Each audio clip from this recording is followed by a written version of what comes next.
দেখ, আগের ক্লাসে ইনপুট ট্যাক্স ক্রেডিট স্টার্ট করেছিলাম, অল্প একটু থিওরি পড়িয়েছিলাম। ঠিক আছে, থিওরি পড়িয়েছিলাম। ঠিক আছে, আর অঙ্ক মনে হয় করিয়েছিলাম কি, কোনো কোনো অঙ্ক করেছিলাম? সেরকম কিছু অঙ্ক করাইনি, মানে কয়েকটা এক্সাম্পল কিছু করেছিলাম, অঙ্ক বইয়ের কোনো অঙ্ক আরম্ভ করিনি। আর আজকে আজকে কি করবো, ইনপুট ট্যাক্স ক্রেডিটই চলছে, এখন চলবে কয়েকদিন। তো একটা থিওরি পড়াবো, তারপর আবার অঙ্কে চলে আসবো। ঠিক আছে, থিওরি বুঝতে হবে, নাহলে তো অঙ্ক করা যাবে না। দেখ, আমি আগের দিন একটা কথা বলেছিলাম যে আমরা যদি কোনো গুডস পারচেস করি, তার উপর আমরা জিএসটি দিই, এই জিএসটি কে বলে ইনপুট জিএসটি। তাহলে গুডস পারচেস করি বলতে কি কি কি কি জিনিস বলেছিলাম? আমরা বলেছিলাম যে ইনপুট সার্ভিস হতে পারে, তারপর ক্যাপিটাল গুডস হতে পারে। ঠিক আছে তো? আর আর কি বলেছিলাম? আর বলেছিল কোনো ইনপুট হতে পারে। মানে এখানে সেটাই বলেছে, ধর সাপোজ ধর আমি ধর কোনো প্রোডাক্ট তৈরি করব। ঠিক আছে, কোনো প্রোডাক্ট তৈরি করব, তার জন্য আমি কি করেছি, র মেটেরিয়াল কিনেছি। 1,00,000 টাকা দিয়ে র মেটেরিয়াল কিনেছি। তাহলে র মেটেরিয়াল কেনার সময় আমাকে কি দিতে হয়েছে? জিএসটি দিতে হয়েছে। র মেটেরিয়াল যখন কিনেছে, জিএসটি দিতে হয়েছে। তাহলে দেখতে পাচ্ছিস কত পার্সেন্ট জিএসটি দিয়েছি এখানে? কত পার্সেন্ট? 1,00,000 টাকা 18,000 টাকা, কত পার্সেন্ট জিএসটি দিয়েছি? 18%। তাহলে 1,18,000 টাকা হলো। এবার এই র মেটেরিয়ালটা কিনে কি করব? র মেটেরিয়ালটা কিনে তো কোনো প্রোডাক্ট তৈরি করবো। র মেটেরিয়ালটা কিনে আমাকে কি করতে হবে? প্রোডাক্ট তৈরি করতে হবে। ঠিক আছে তো? তো প্রোডাক্টটা তৈরি করছি, প্রোডাক্টটা র মেটেরিয়ালটা যে প্রোডাক্টটা তৈরি হলো, সেই প্রোডাক্টটা কি নাম হলো? দেখ, সিজি, মানে এটা ক্যাপিটাল গুডস তৈরি হলো। ঠিক আছে তো? এইবার ওইটার ভ্যালু কত? ভ্যালু হলো ধর 10,00,000 টাকা। এবার কি বলেছে? 12% জিএসটি। সাপোজ 12% জিএসটি লেগেছে। ঠিক আছে, আমি যে র মেটেরিয়ালটা কিনেছিলাম, তার উপর জিএসটি 18% চলছে। এইবার ওখান থেকে যে প্রোডাক্টটা তৈরি করলাম, যে প্রোডাক্টটা বেরোলো, সেই প্রোডাক্টের উপর মার্কেটে 12% জিএসটি চলছে। ঠিক আছে তো? আমি যে র মেটেরিয়াল যে 18% জিএসটি লেগেছে, আমি যে প্রোডাক্টটা তৈরি করব, সেটা যে আমার 18% জিএসটি কোনো কথা নেই। 18-র জায়গায় ওটা 28 হতে পারে, 12 হতে পারে, 5 হতে পারে, আবার জিএসটি রেট নাও হতে পারে। ঠিক আছে, তেমন কোনো ম্যাটার করে না, দেখতে হবে দেশের আইন কি বলছে। তো ধর 10,00,000-এর 12% করে 1,20,000 হলো, তাহলে প্রোডাক্টটার দাম হয়ে গেল কত? 11,20,000। তাহলে বল, এই প্রোডাক্টটা তৈরি করতে, এই প্রোডাক্টটার পেছনে, মানে প্রোডাক্টটার পেছনে তোর কত টাকা জিএসটি লাগলো? প্রোডাক্টটা তৈরি করতে তোর কাঁচামাল কিনতে হয়েছে, তারপর কাঁচামাল দিয়ে প্রোডাক্টটা তৈরি করেছিস, তাহলে তোর এখনো পর্যন্ত জিএসটি কত বেরোলো? 18 আর 1,20,000, 1,38,000 টাকা তুই জিএসটি দিয়ে দিয়েছিস গভর্নমেন্টকে। এটাকে কি বলে? Input tax. ঠিক আছে তো? এবার এই প্রোডাক্টটা যখন তৈরি হলো, তুই যখন মার্কেটে বেচলি, বেচে কত টাকা পেলি? প্রোডাক্টটা তৈরি হলো, তাকে ফিনিশ গুডস বলে। ফিনিশ গুডস বলে। ঠিক আছে, এটা মার্কেটে বেচে তুই 15,00,000 টাকা পেলি। এটা মার্কেটে বেচে তুই 15,00,000 টাকা পেলি। এবার যেই প্রোডাক্টটা মার্কেটে 15,00,000 টাকা দিয়ে বেচলি, তার উপর তুই জিএসটি কালেক্ট করবি। তা জিএসটি কালেক্ট করতে কি বলে? Output GST. কত? 15,00,000-এর উপর 12%। এটা 12%, দেখতেই পাচ্ছিস, এটা 12% হচ্ছে। 15,00,000-এর 12% করলে কত হয়? 1,80,000 টাকা। ঠিক আছে তো? তাহলে তোর টোটাল ভ্যালুটা কত হচ্ছে? কত হচ্ছে দেখ, 15,00,000 আর 1,80,000, 16,80,000। তাহলে তাহলে ব্যাপারটা কি হলো? আমি যাকে বিক্রি করেছি, তার থেকে জিএসটি কালেক্ট করলাম 1,80,000। জিএসটি আমি 1,80,000 কালেক্ট করলাম। গভর্নমেন্ট তো আমার কাছে এই জিএসটি টাকাটা চাইছে, আমি তো এই টাকাটা দেবো না। আমি এই টাকাটা দেবো না, 1,80,000 দেবো না, কারণ আমি গভর্নমেন্টকে বলবো আমি তো অলরেডি 1,38,000 দিয়ে দিয়েছি। ঠিক আছে তো? 1,38,000 দিয়ে দিয়েছি, তার মানে আমি কত দেবো বাকি? 42,000 টাকা দেবো। আর এই যে এখানে দেখ মাইনাস কি করেছে, আমি আগের দিন বুঝিয়েছিলাম, এটাই তো এই chapter. Input tax credit. Input tax credit সবাই বাদ দিতে পারে না। যতই তুমি দাও, সাপোজ ধর আমি যে স্মার্ট বোর্ডটা কিনেছি, এর জন্য আমাকে 18% জিএসটি দিতে হয়েছে, কিন্তু এই 18% জিএসটি আমি কারোর থেকে নিতে পারবো না, দিতেই হবে। মানে সবাই কিন্তু বাদ দিতে পারে না। আজকে তুই ফোন কিনছিস, ফোনের পেছনে জিএসটি দিচ্ছিস, কিন্তু ওই জিএসটি তুই বাদ দিতে পারবি না। কি বললাম বুঝতে পারলি? জিএসটি বাদ দেওয়ার অধিকার সবার নেই। আর আজকে ওই থিওরি পড়বো, জিএসটি বাদ দেওয়ার জন্য কি কি কন্ডিশন ফুলফিল করতে। এই কোশ্চেনটা পরীক্ষায় এবার আসবে, মানে আসবে, মানে চলে এসছে এই কোশ্চেন, থিওরিটা দেবেই। আইটিসি, মানে এই যে এখানে কি লিখলাম, ইনপুট ট্যাক্স ক্রেডিট বাদ দিয়েছি তো, এই বাদ দেওয়ার জন্য কি কি কন্ডিশন ফুলফিল করতে হয়, এটা তোকে পড়তে হবে। কি কি কন্ডিশন? এরকম 5টা কন্ডিশন আছে, যেটা আমাদের সিজিএসটি অ্যাক্টের 16 নম্বর ধারায় বলা আছে। ঠিক আছে, ধারা সমেত তোকে পড়তে হবে। ঠিক আছে, তাহলে কি বললাম, কি বুঝতে পারলাম? এই 42,000 টাকা গভর্নমেন্টকে পে করবো, তাই লিখেছি net tax payable to be paid in cash. Sir, cash মানে গভর্নমেন্টকে কি ক্যাশ টাকা দেবো? এখানে ক্যাশ বলতে ওই হার্ড ক্যাশ বলেনি। ঠিক আছে, এখানে ক্যাশ বলতে কোন ক্যাশ বলেছে, সেটা আমি ইউপিআই এর মাধ্যমে পেমেন্ট করতে পারি, এনইএফটি পেমেন্ট করতে পারি, ওই ক্যাশের কথা বলা হয়েছে এখানে। ক্যাশ বলতে ওই ক্যাশ। আচ্ছা, তাহলে আমি বেশি কিছু আরম্ভ করি, এটা আগের দিন বলেছিলাম, সেটাকে আমি আর একটু স্টার্ট করলাম। এবার দেখ, এরপরে একটা কথা কি লিখেছি, ভালো করে এই এক্সাম্পলটা বুঝবি, কারণ এই এক্সাম্পলের ওপর বেস করেই আমি যে পয়েন্টগুলো বলবো সেই পয়েন্ট এখানে আসবে। কি বলেছে এখানে? নো নিড অফ 1 to 1, মানে আমি 1000 ইউনিট ধর কিনেছি, আমি 1000 ইউনিট কিনেছি মানেই যে আমাকে সঙ্গে সঙ্গে 1000টা বেচতে হবে, নাও হতে পারে। আজকে আমি বিজনেস করতে নেমে যে আমি 1000টা কিনলাম, সঙ্গে সঙ্গে 1000টা নাও বেচতে পারি, তাই তো? 1000টা নাও বেচতে, 1000-এর মধ্যে 800টা বেচতে পারলাম। তাহলে আমি আইটিসি ক্লেম করতে, মানে আইটিসি পাবো কি পাবো না, আইটিসি আমি বাদ দিতে পারবো কি পারবো না, কি রুল বলছে, গভর্নমেন্টের রুল কি বলছে? আমি 1000টা ইউনিট যখন কিনেছি, 1000টা ইউনিট যখন কিনেছি তখন আমি 1 লাখ টাকা দিয়ে কিনেছি, তখন আমি জিএসটি দিয়েছিলাম 18,000 টাকা, এটা ইনপুট ট্যাক্স। এবার আমি যখন 700,000-এর মধ্যে সাপোজ এবছর আমি এ কটাই বেচতে পেরেছি, এ কটাই বেচতে 750টা বেচতে পেরেছি, তার ভ্যালু কত হলো? 2 লাখ টাকা দিয়ে বিক্রি করেছি, 2 লাখ টাকায় বেচতে পেরেছি। এবার যাকে বেচেছি তার থেকে জিএসটি নিয়েছি কত টাকা? 36,000। এইবার বলছে কি, হ্যাঁ ইনপুট ট্যাক্স ক্রেডিট তুমি বাদ দিতে পারবে, বাদ দেওয়া যায়। মানে এটা তোকে কি বললাম, যে এমন না যে আমি 1000টা কিনেছি মানে 1000টাই বেচতে হবে, এমন কথা নেই, পার্টও হতে পারে। এটাকে পার্টের কথা বলেছে, পার্টও হতে পারে। তাহলে মানে জিএসটি মানে আইটিসি ক্লেম করতে পারবো, আইটিসি ক্লেম করতে পারবো, মানে 1 to 1-এও কিন্তু আইটিসি, মানে এরকম কোনো ব্যাপার নেই যে no need of 1 to 1, 1 to 1 হবে এমন কোনো কথা নেই, 1 to 1 হবে এরকম কোনো কথা নেই। আমি 1000টা কিনেছি মানে 1000টাই বেচতে হবে, এরকম কোনো কথা নেই। ঠিক আছে, 1000টা কিনেছি মানে 1000টাই বেচতে হবে, এরকম কোনো কথা নেই। তবে এখানে আরো কিছু পয়েন্ট জুড়বে, সেটা পরে বলবো, যখন আমি নোট করবো তখন বলবো। আচ্ছা, এবার নোট পড়ি, এখানে আর দেখে লাভ নেই, নোটে চলে আসছি। দেখ,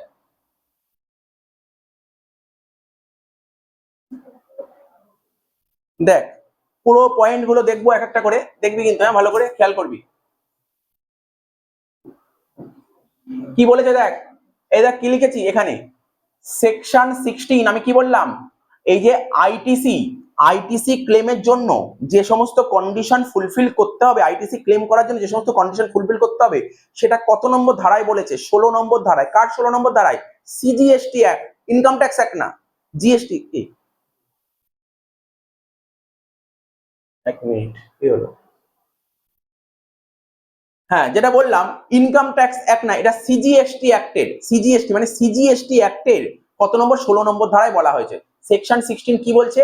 এলিজিবিলিটি, ঠিক আছে, ফর টেকিং আইটিসি, মানে আইটিসি নেওয়ার জন্য কি কি এলিজিবিলিটি কি আছে।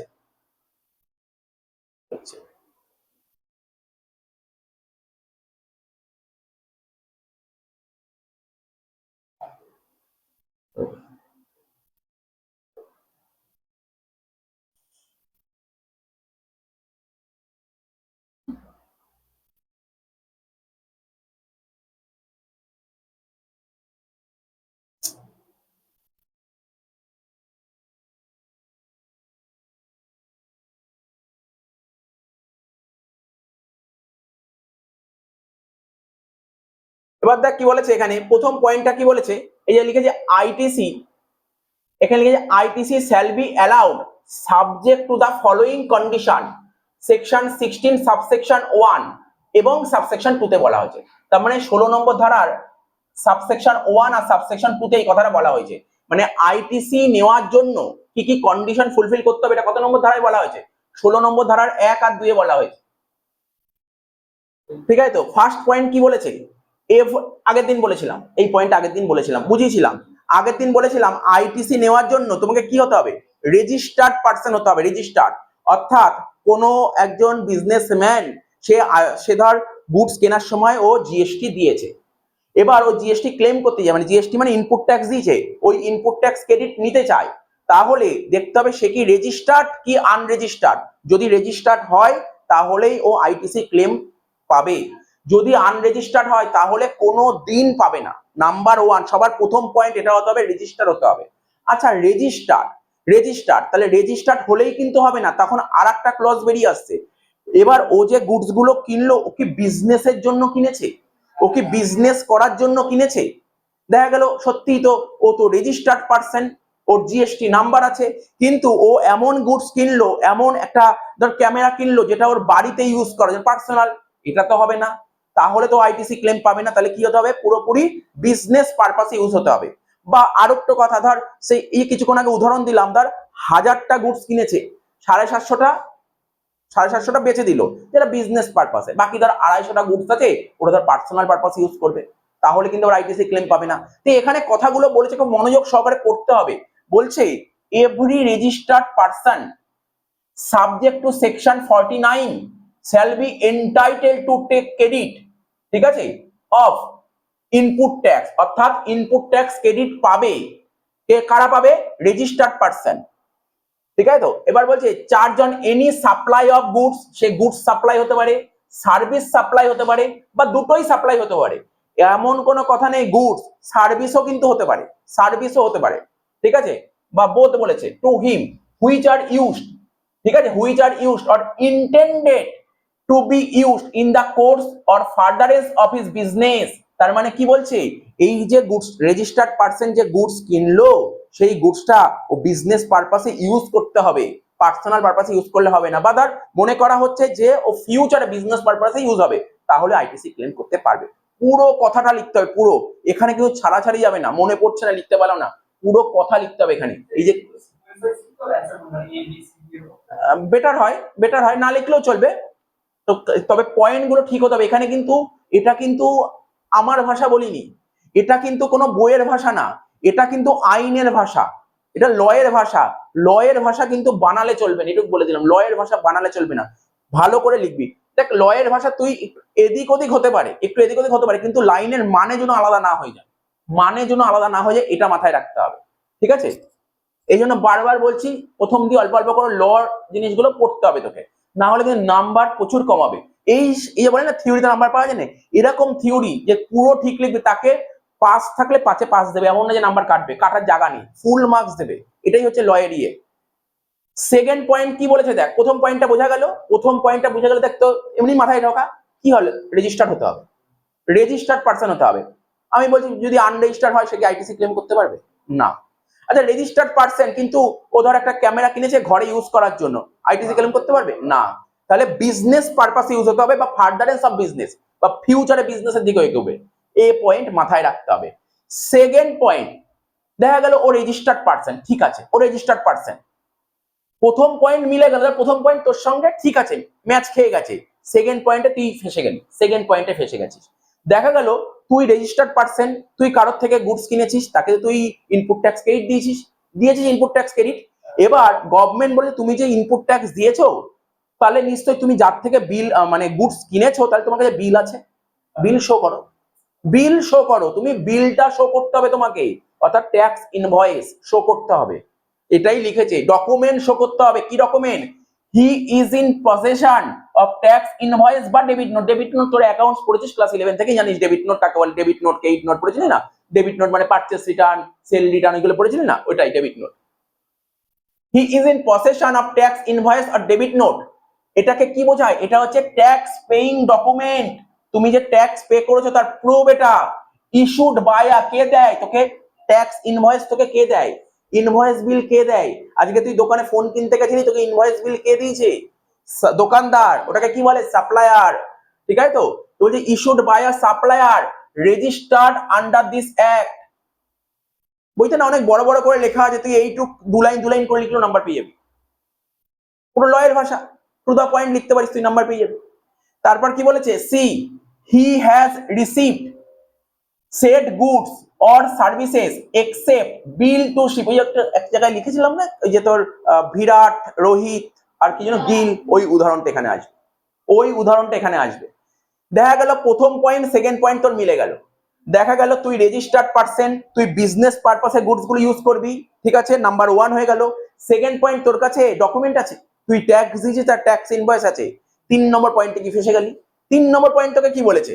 বলছে he has receive said the goods, তোকে গুডস রিসিভ করতে হবে, গুডস তোকে রিসিভ করতে হবে, বুঝতে পারলি? তুই ধর কাউকে ধর সাপ্লায়ারকে অর্ডার করেছিস, ঠিক আছে, ও তোকে ইনভয়েস পাঠিয়েছে, গুডস এখনো পাঠায়নি, গুডস পাঠায়নি এখনো। এই পয়েন্ট বুঝতে হবে, কি বলেছে?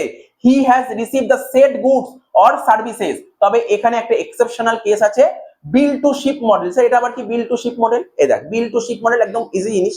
আচ্ছা ওখানে দেখি যেখানে লেখা ছিল, ওখানে লেখাটা দেখে বুঝিয়ে দিচ্ছে, দেখ এই যে এটা দেখে বুঝিয়ে দিই, ডায়াগ্রামটা দেখে ভালো করে দেখবি, ডায়াগ্রামটা দেখে বুঝিয়ে দিচ্ছি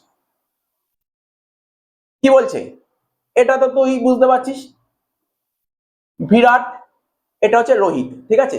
বিরাট রোহিতের কাছে কোনো একটা প্রোডাক্ট বা কোনো একটা গুডস নিয়ে অর্ডার প্লেস করেছে, অর্ডার দিয়েছে, বলছে আমার এই প্রোডাক্টটা লাগবে, হবে? বলছে হ্যাঁ হবে। ও অর্ডার প্লেস করেছে।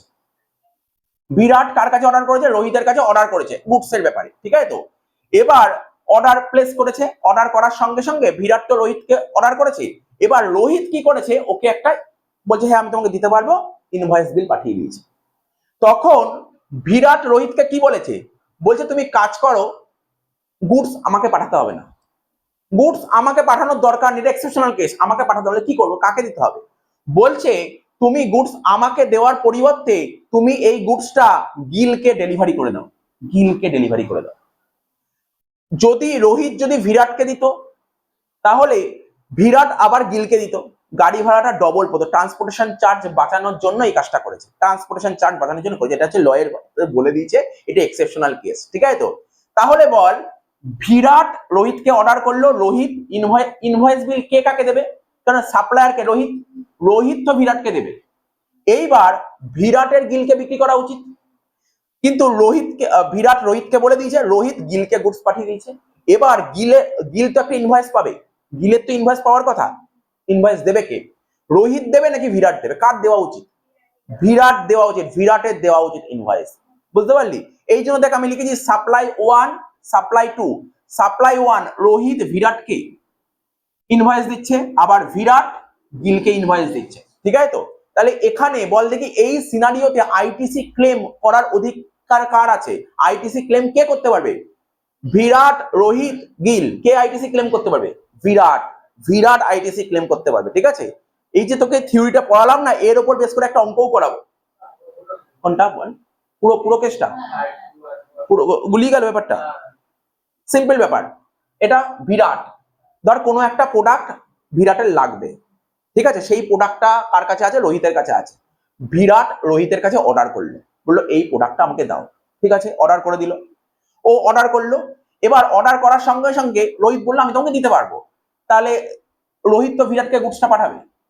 তখন তখন বিরাট রোহিতকে বললো তুমি কাজ করো, গুডসটা আমাকে পাঠাতে হবে না, কারণ আমার এই গুডসটা আমার অন্য একজনকে পাঠাতে হবে, ঠিক আছে, যার নাম হচ্ছে গিল। তুমি আমাকে না পাঠিয়ে তুমি গিলকে দিয়ে দাও, ঠিক আছে। এটা কেন করা হয়? ট্রান্সপোর্টেশন চার্জেস বাঁচানোর জন্য, ট্রান্সপোর্টেশন চার্জেস সেভ করার জন্য করা হয়, ঠিক আছে তো। তাহলে রোহিত রোহিত কাকে ইনভয়েস দেবে? বিরাটকে দেবে। কারণ বল, বিরাট রোহিতের কাছে গুডস চেয়েছে, দোকানদারকে, রোহিত, তাহলে ইনভয়েস কে দেয়? দোকানদার দেয়, দোকানদার বিরাটকে দিয়ে দিল, নাম্বার 1 হয়ে গেল। এইবার রোহিত গুডসটা গিলকে দিয়ে দিল। এবার এক্ষেত্রে কাস্টমারকে আর দোকানদারকে, এক্ষেত্রে কাস্টমার গিল আর দোকানদার হচ্ছে বিরাট, ওর ভায়া হিসেবে কাজ করেছে, বিরাটের ভায়া হিসেবে রোহিত কাজ করছে, ঠিক আছে তো। তাহলে বোঝা গেল এই কেস বলেছে, তাহলে এখানে আইটিসি ক্লেম কে করতে পারবে? বিরাট ক্লেম করতে পারবে, ঠিক আছে তো। তাহলে তোকে তো এগুলো পড়তে হবে না, এগুলো একবার তুই রিডিং মারলেই বুঝে গেলি, আর কিছু নেই, একবার তুই রিডিং মারলেই বুঝে গেলে পড়তেই হবে না। কি বলছে দেখ, কি বলছে, he has receive the said goods or services, goods receive করতে হবে, except bill to ship model, ঠিক আছে, except bill to ship model. আচ্ছা নেক্সট কি বলেছে? বলছে the supplier has paid the said amount of tax, ভালো করে বুঝবি। আচ্ছা দেখ, আমি যখন গুডস কিনতে গেছিলাম কোনো দোকানে, তার মানে আমি তো আমার ট্যাক্স দিয়ে দিয়েছি, তাহলে আমি কি গভর্নমেন্টকে ট্যাক্স দেবো? আমি একটা ফোন কিনতে গেছি, সাপোজ ধর আমি রেজিস্টার্ড ডিলার, আমার বড় দোকান আছে, ফোনের দোকান, তার মানে আমি বাইরে থেকে ফোন কিনে আনি, যেই দোকান থেকে ফোন কিনে আনি তাকে তো জিএসটি দেবে, রেজিস্টার্ড ডিলার। আমি তো ওকে, দেখ রেজিস্টার্ড ডিলার হোক বা আনরেজিস্টার্ড, জিএসটি দিতেই হবে, আমি জিএসটি দিয়েছি। এবার আমি পরবর্তী সময় আইটিসি ক্লেম করতে চাই, তাহলে আমি যদি রেজিস্টার্ড হই তাহলেই ক্লেম করতে পারবো, ঠিক আছে। তাহলে আমি আমার জিএসটি দিয়ে দিয়েছি তো, দোকানদারকে দিয়ে দিয়েছি। এবার আইটিসি ক্লেম আমি কিন্তু করতে পারবো না যতই রেজিস্টার্ড ডিলার হোক। কেন করতে পারবো না? কেন আমি যে জিএসটি দিয়েছি সাপ্লায়ারকে, তাহলে সাপ্লায়ারের ডিউটি কি? গভর্নমেন্টকে জিএসটি আমি দেবো না সাপ্লায়ার দেবে? আমি তো দিয়ে দিই, সাপ্লায়ার দেবে। দেখা গেলো সাপ্লায়ার এখনো পেমেন্টই করেনি, তাহলে তুমি আইটিসি ক্লেম করতে পারবে। তাহলে কবে পাবো আইটিসি ক্লেম? সাপ্লায়ার জবে গভর্নমেন্টের অ্যাকাউন্টে ফেলবে, এই পয়েন্টটা বলেছে এখানে, ঠিক আছে তো। তাহলে কি লিখে, the supplier has paid the said amount of tax, to appropriate government in cash or by way of utilization of input tax credit as admissible। এই লাইনটার মানে এটা বলতে চেয়েছে, ঠিক আছে? তো লাস্ট পয়েন্ট কি বলেছে? Last point, he claim of input tax credit, তুমি input tax credit ক্লেম করতে পারবে, ঠিক আছে, has furnished return under section 39 in form GSTR 3B। এই লাইনের মানে কি লেখা আছে ওটা বোঝাবো, ঠিক আছে?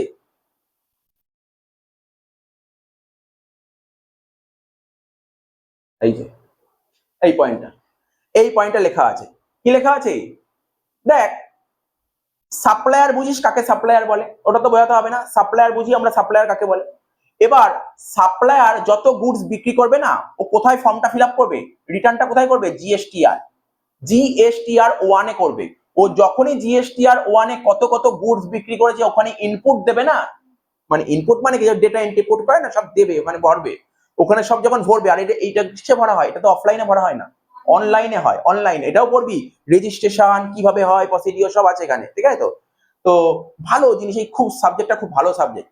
দেখ শোন, আউটওয়ার্ড সাপ্লাই, আরে এর উপর কোর্স করে অনেকে, আলাদা করে কোর্স করে শুধু, ঠিক আছে, আলাদা করে কোর্স করে। অনেক কোম্পানিতে ধর অনেক জায়গায় অ্যাকাউন্টেন্ট নিতে চায়, অ্যাকাউন্টেন্ট নেয়, যে জানতে চায় যে তো অ্যাকাউন্টস এর জব, বলছে ট্যালি জানি, না ট্যালি জানলে চলবে না, তুমি কি জিএসটি জানো? জিএসটি জানলেও স্যালারিটা 1 লাখে অনেক বেশি হয়ে যায়। জিএসটি রিটার্ন ফাইল করতে পারে কি? এর উপর আলাদা কোর্স করে সবাই। যাই হোক, আউটওয়ার্ড সাপ্লাই, তাহলে এইগুলো তুই যত জানবি না তোর কাজ করতে সুবিধা হবে। না হলে তুই যখন কোনো কোম্পানি থেকে কাজ করবি তখন লোককে বারবার জিজ্ঞাসা করে করে কাজ করতে হবে, ঠিক আছে? তো দেখ এটা কি বললাম, আউটওয়ার্ড সাপ্লাই। যখনই ও জিএসটিআর 1 এ সাপ্লায়ার আউটওয়ার্ড সাপ্লাইটা ইনপুট করবে, ঠিক আছে, সঙ্গে সঙ্গে অটোমেটিক্যালি ফিল আপ হয়ে যাবে, জিএসটিআর 2A আর 2B তে ফিল আপ হয়ে যাবে, অটোমেটিক্যালি ফিল আপ হয়ে যাবে, ঠিক আছে? তো তাহলে তাহলে কি বুঝতে পারলি? তাহলে যদি জিএসটিআর 2A 2B তে ফিল আপটা হয়ে যায় তাহলে তুই আইটিসি ক্লেম করতে পারবি, ঠিক আছে? ওটা ওখানে লেখা আছে, এক্সাম্পল দিয়ে বোঝ। ধর গুডস কিনেছি জুলাই মাসের 25 তারিখে, এই 25 তারিখে 2025 সালে জুলাই মাসে গুডস কিনেছিস। এবার তুই ধর গুডস কিনেছিস, গুডস কিনলে তো যার থেকে গুডস কিনবি সেটা তোকে বিল দেবে। তো সাপোজ ধর তোর 10টা ইনভয়েস, 10টা ইনভয়েস, ধর তুই একজনের থেকে কিনিস নি, এরকম অনেকের থেকে কিনেছিস, ধর তোর কাছে 10টা ইনভয়েস আছে, তার মধ্যে 8টা ইনভয়েস কি হয়েছে? টুবিতে আছে। টুবি মানে বুঝতে পারছিস তো? টুবিতে আছে। What is টুবি? টুবি কি বললাম? কারণ সাপ্লায়ার জিএসটিআর 1 এ যেইগুলো পুট করবে, সেলটা পুট করবে, সঙ্গে সঙ্গে 2A 2B তে হয়ে যাবে।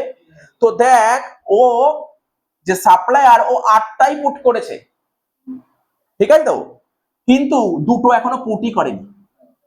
তার মানে তুই আইটিসি ক্লেম কোনটা পাবি? 8টার পাবি না 2টোর পাবি? 8টার পাবি। তো এখানে নট ইন টু বি এর তো আইটিসি পাবি না। তার মানে ভাব, সাপ্লায়ারকে কিন্তু কাজগুলো করতে হবে। এবার দেখ, এবার এখানে কি বলেছে, শুধু 2B তে পোস্ট করলেই তুই আইটিসি ক্লেম করতে পারবি না, ওর মধ্যে আবার গল্প আছে। এই 8টা ইনভয়েসের মধ্যে ধর 5টা ইনভয়েস আর 3টে ইনভয়েস, 5টা ইনভয়েসে গভর্নমেন্ট বলছে কোনো ঝামেলা নেই, পুরো ঠিক, মানে গভর্নমেন্ট যা যা চায় তাই পেয়ে গেছে, গভর্নমেন্ট যা যা চায় তাই পেয়ে গেছে, কোনো রেস্ট্রিকশন, কোনো বাধা নেই, কোনো বিধি নিষেধ, রেস্ট্রিকশনই নেই, এটাকে তুই আইটিসি পাবি এখানে। কিন্তু 3টে ইনভয়েস এমন আছে রেস্ট্রিক্টেড, বিভিন্ন কারণে রেস্ট্রিক্টেড হতে পারে, ধর পুরো সঠিক ইনফরমেশন দেয়নি, যে সাপ্লায়ার সঠিক ইনফরমেশন দেয়নি, যত টাকা জিএসটি হওয়া উচিত পেমেন্ট করেনি, তাহলে এটাকে বলে রেস্ট্রিক্টেড, আর রেস্ট্রিক্টের উপর আইটিসি পাওয়া যায় না, ঠিক আছে তো? তাহলে এই বলেছে। তাহলে এখানে এই লেখা ছিল, এটা আমি তোকে পড়ালাম, এখনো কিন্তু শেষ হয়নি, দাঁড়া। এবার দেখ,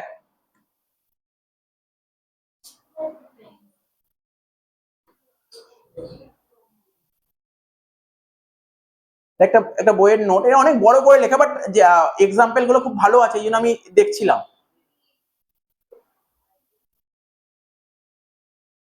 কি লিখেছে কি এখানে দেখ, বলছে condition for claiming input tax credit 16 number ধারায় বলা আছে, বলছে কি সাপ্লায়ার মাস্ট বি রেজিস্টার্ড, বলেছিলাম সাপ্লায়ার মাস্ট বি রেজিস্টার্ড। কি লিখেছে? Every registered person shall be entitle to take input tax credit on any supply of goods or services to him used or intended to be used for furtherance of business, এটাই বলা ছিল। এখানে কি লিখেছে দেখ, only registered person, ঠিক আছে, can claim ITC, ঠিক আছে। If a supplier is registered in West Bengal but paid CGST and SGST in Maharashtra, ঠিক আছে, then he cannot claim ITC of CGST and SGST paid in Maharashtra as he is not registered in Maharashtra, ঠিক আছে, ও তো West বেঙ্গলের registered dealer, তাই না? তাহলে এটা পাবে না। এটা এটা কি, এটা তুই যখন পরীক্ষায় লিখবি থোড়াই তোর এটা লিখতে হবে, এটা তো তোর একটা এক্সট্রা পয়েন্ট জুড়ে দিয়েছে, এটা তোর নলেজ পারপাসের জন্য, ঠিক আছে তো? আচ্ছা, সেকেন্ড পয়েন্ট কি লিখেছে, there must be an invoice, বলেছিলাম ইনভয়েস থাকতে হবে। তাহলে বলছে কি, he is in possession of a tax invoice or debit note or such order tax paying document, bill of tax paying ডকুমেন্টের মধ্যে কি কি হচ্ছে, bill of entry, invoice of input service distributor as may be prescribed. হ্যাঁ, এখানে বলেছে, এখানে একটা ভালো পয়েন্ট দিয়েছে, এটা যদি ধর বলি স্যার এখন তোর মনে প্রশ্ন হতে পারে, সাপ্লায়ার তো আমাকে ইনভয়েস দিয়েছে, ধরুন ইনভয়েসটা হারিয়ে গেছে, আর তুই ইনভয়েস হারিয়ে গেলে তুই কি করবি, তোর সাপ্লায়ার কাছ থেকে বলি একটা জেরক্স কপি দিন, জেরক্স কপি কিন্তু ওরা কিন্তু সাবমিট করবে না, ওরা নেবে না, বুঝতে পারলি? তাহলে আইটিসি ক্লেম করতে পারবি না জেরক্স কপি, তো এটা বলে দিয়েছে। এটা আমি আবার বলছি, এটা তোকে পরীক্ষায় লিখতে দেবে না, তোকে জানালাম জাস্ট। 3 নম্বর পয়েন্ট কি বলেছে, সাপ্লাই মাস্ট বি রিসিভ, সাপ্লাইটা রিসিভ হতে হবে, যেটা বললাম সাপ্লাইটা তোকে রিসিভ হতে হবে।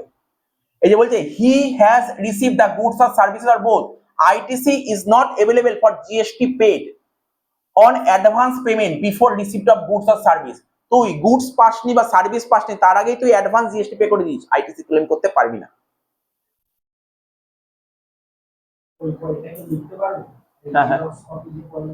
তোকে তোর পরীক্ষায় 5 নাম্বার দেবে, তুই কি লিখে কি পেজ ভরাবি না, তাই না? নলেজের পারপাসের জন্য বললাম, এত কিছু লিখতে হবে না, লিখতে পারলে তো ভালোই, লিখতে পারলে তো ভালোই, ঠিক আছে তো? আচ্ছা দাদা আসছে, এই দেখ একটা ছোট্ট একটা অঙ্কের মতন দিয়েছে, কি বলেছে এখানে, বলছে দেখ পর, এটা কোনটা বলতো, এটা কোন উদাহরণটা দিয়েছে আমার যত মনে হচ্ছে, যে তোর বিরাট, রোহিত আর গিলের উদাহরণটা দিয়েছে। দেখ, X purchase goods from Y and directed Y to supply goods directly to Z, ঠিক আছে তো? In the given case Y delivered goods to Z directly, but the purchase but for the purpose of section 16 it will be assumed as if goods have been received by X and X can claim ITC, যেটা আমি তোকে আগেই বললাম, ওই বিরাট ITC claim করতে পারবে। আচ্ছা, এখানে কি বলেছে, এখানে একটা কথা বলেছে, এই যে এখানে বলেছে, দেখ কি লিখেছে এখানে, যদি তুই গুডস ইনস্টলমেন্টে রিসিভ করিস, খাতায় লিখেছি নোটটা, ওটা দেখাবো, তুই যদি গুডস ইনস্টলমেন্টে রিসিভ করিস, ধর তুই কারোর থেকে গুডস চেয়েছিস, একটা তারিখে গুডস চেয়েছিস, 10,000 ইউনিট গুডস চেয়েছিস, ও তোকে ইনস্টলমেন্টে গুডস দিয়েছে, ধর ওখানে উদাহরণ ছিল আমি দেখাচ্ছি, জুলাই মাসে তুই 10,000টা গুডস চেয়েছিস, ঠিক আছে? এবার ও তোকে জুলাই মাসে কিছু গুডস দিয়েছে, আগস্ট মাসে কিছু গুডস দিয়েছে, সেপ্টেম্বরে কিছু গুডস, তাহলে তুই আইটিসি ক্লেম কবে করতে পারবি, যেদিন ফাইনাল গুডস রিসিভড হবে সেই দিনই আইটিসি ক্লেম করতে পারবি। এখানে কি বলেছে দেখ, বলছে where the goods against an invoice are received in lots or instalment, goods যদি তুই ইনস্টলমেন্টে রিসিভ করিস, দ্য রেজিস্টার্ড পারসন, ঠিক আছে, shall be entitle to take credit, মানে ইনপুট ট্যাক্স ক্রেডিট পাবে upon receipt of the last lot or instalment. এবার এখানে কোথায় লেখা ছিল দেখ, দেখে নে কোন উদাহরণটা, এই যে দেখেছিস, কোনটা দেখেছিস, ইনভয়েস, তুই 10,000 ইউনিট চেয়েছিস, ঠিক আছে, 10,000 ইউনিট তুই চেয়েছিস কোনো একজন সাপ্লায়ারের কাছে সেপ্টেম্বর মাসে, ও তোকে সঙ্গে সঙ্গে ইনভয়েস পাঠিয়ে দিয়েছে, ঠিক আছে, বিল পাঠিয়ে দিয়েছে, কিন্তু তোকে 4,000 ইউনিট দিয়েছে কবে, সেপ্টেম্বরে, অক্টোবরে দিয়েছে 3,000, আর বাকি 3,000 দিয়েছে নভেম্বরে। তাহলে আইটিসি তুই কবে ক্লেম করতে পারবি, নভেম্বর 25-এ। দেখতে পেয়েছিস, এই পয়েন্টগুলো বলেছে।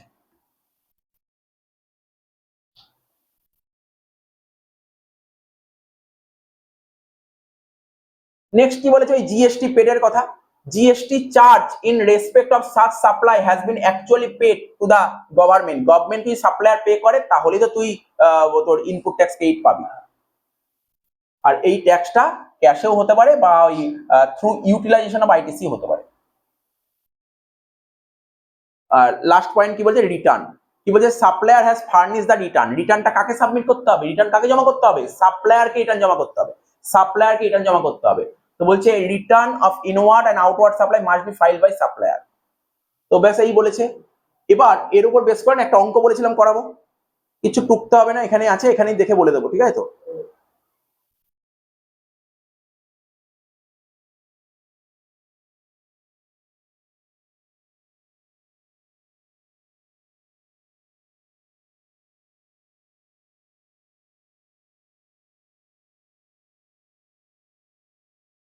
দেখ, এই যে তুই এই থিওরিটা পড়লি, এর উপর বেস করে এই অঙ্কটা বলছে গুডস পারচেস করেছিস উইদাউট ইনভয়েস, আইটিসি ক্লেম করতে পারবি উইদাউট ইনভয়েস না।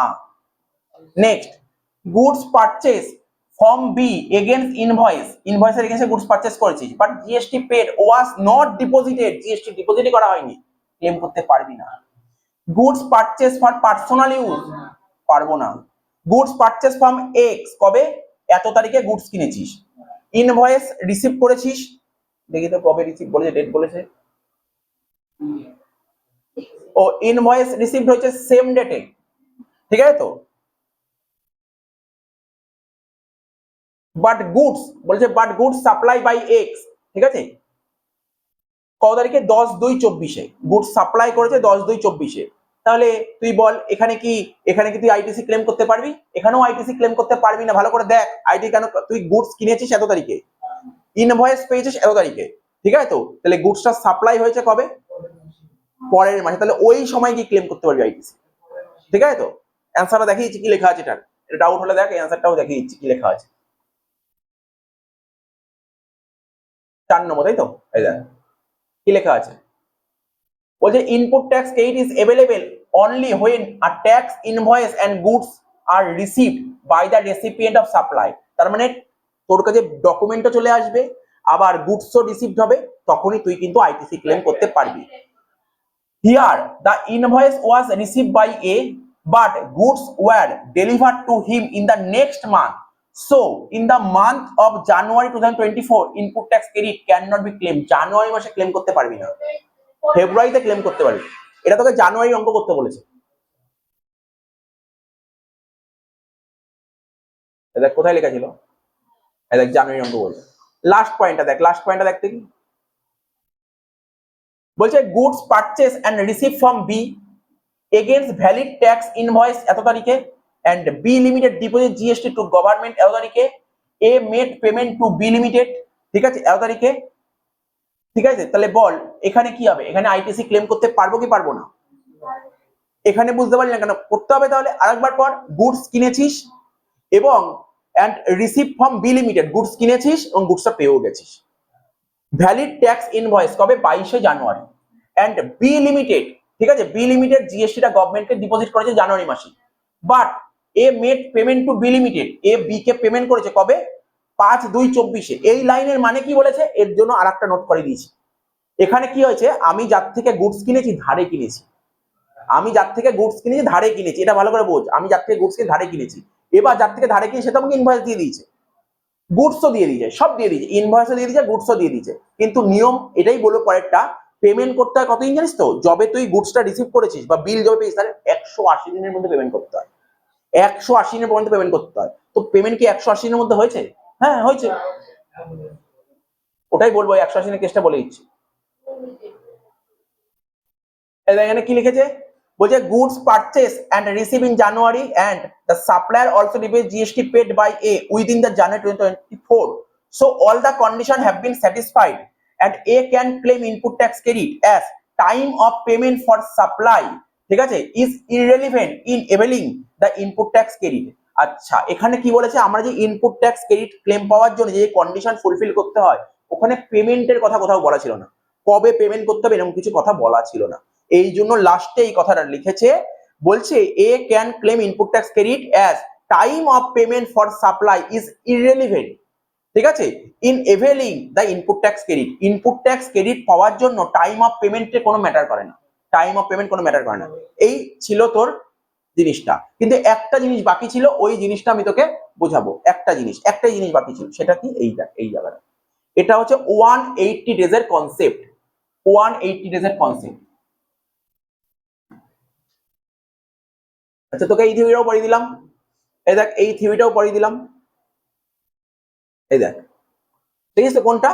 গুডস রিসিভড ইন ইনস্টলমেন্ট, এটা পড়ালাম তো। গুডস যদি ইনস্টলমেন্ট রিসিভ কি করি, গুডস যদি আমরা ইনস্টলমেন্টে রিসিভ করি তার রুল কি লেখা আছে, পড়িয়ে দিয়েছি। এবার ওই 180 দিনের কনসেপ্ট, এই নোটটা, এই যে 180 দিনের কনসেপ্ট, এইটা এটা কি লেখা আছে হয়তো লেখা দেখে এখন বোঝা যাবে না, তাহলে ওই যে আমরা যে এক্সাম্পলটা দিয়েছি এক্সাম্পলটা বোঝ, তাহলে লেখাটা বুঝিয়ে যাবে। এক্সাম্পলটা কি বলেছে দেখ, কি বলেছে,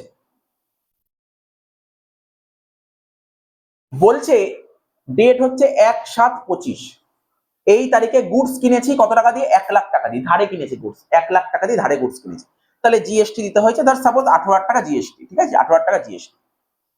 এবার কি বলছে, আমি যদি কারোর থেকে গুডস কিনি জিএসটি দিতে হয়েছে, ইনপুট ট্যাক্স ক্রেডিট। এবার এইটা আমি আইটিসি ক্রেডিট ক্লেম করতে পারবো কি পারবো না, তার জন্য আমাকে সেকশন 16 ফলো করতে হবে। মনে করা হয়েছে সেকশন 16 এর সমস্ত কন্ডিশন ফুলফিল করেছে, লিখেছি সেকশন 16 রাইট, সমস্ত কন্ডিশন ফুলফিল করেছে। তাহলে আমি গুডস কিনেছি কবে, জুলাই মাসে, তাহলে আমি আইটিসি কবে ক্লেম করতে পারবো, জুলাই মাসেই 18,000 টাকা ক্লেম করতে পারবো। ওকে, হয়ে গেল এত অব্দি। এরপরে একটা গল্প চলেছে, কারণ এই কনসেপ্টে এটাই বলেছে যে তুমি তো গুডস ধারে কিনেছো, হ্যাঁ ধারে কিনেছি, তাহলে ধারে কিনলে রুলটা কি, 180 দিনের মধ্যে পেমেন্ট করতেই হবে, এটা গভর্নমেন্ট বলেছে। 180 ডেজ এর মধ্যে পেমেন্ট করতেই হবে। তাহলে এই তারিখ থেকে 180 ডেজ, এই তারিখ হয় তখন ক্যালকুলেটর হিসাব করেছিলাম, এই তারিখ থেকে এই তারিখ অবধি হচ্ছে 180 ডেজ, এই তারিখের মধ্যে পেমেন্ট করতে হবে। পেমেন্ট করে দিলে কোনো সমস্যা নেই। যদি পেমেন্ট করতে না পারো তখন কি হবে, আইটিসি যে আমি ক্লেম করেছিলাম, আইটিসি ক্লেম পেয়েছিলাম, এটা আইটিসিটা কি হয়ে যাবে, রিভার্স হয়ে যাবে। কি বললাম, যে আইটিসি কি হয়ে যাবে, রিভার্স। বুঝতে পারলি কথাটার লাইনটার মানে, আমি যদি এই তারিখের মধ্যে পেমেন্ট করতে না পারি, যার থেকে ধারে গুডস কিনেছিলাম এই এত টাকার গুডস, আমি যদি পেমেন্ট করতে না পারি, তাহলে আমি তো আইটিসি ক্লেম নিয়ে নিয়েছিলাম, মানে বুঝতে পারছিস তো, আইটিসি ক্রেডিট নিয়ে নিয়েছিলাম, তাহলে এটাকে রিভার্স করতে হবে, রিভার্স। তাই লিখেছে রিভার্স। রিভার্স করা কত হবে, রিভার্স বল কত টাকা রিভার্স হবে, আরে 18ই রিভার্স হবে। আমি 18,000 টাকা বেনিফিট পেয়েছিলাম, 18,000 টাকায় রিভার্স করে দিতে হবে। শুধু এটা করলে হবে না, গভর্নমেন্ট এটা করলে হবে না, বলেছে এর সাথে ইন্টারেস্ট চাপাবো, এর সাথে ইন্টারেস্ট চাপাবো। কত পার্সেন্ট, 18% ইন্টারেস্ট নেবে, এর সাথে 18% ইন্টারেস্ট নেবে পার অ্যানাম, বছরে 18%। তাহলে তুই 180 দিনের জন্য কত হবে, লিখেছে 18% ইন্টারেস্ট চাপাবে 180 দিনের জন্য, ঠিক আছে, 18% ইন্টারেস্ট 180 দিনের জন্য। এগুলো তুই মুখস্থ করবি, এগুলো কি মুখস্থ করবি, এগুলো তোকে বুঝতে পারছিস তো, এখানে 18 জায়গায় 12 লিখলে তো কেটে দেবে, ঠিক আছে, এগুলো তোকে মাথায় রাখতে হবে।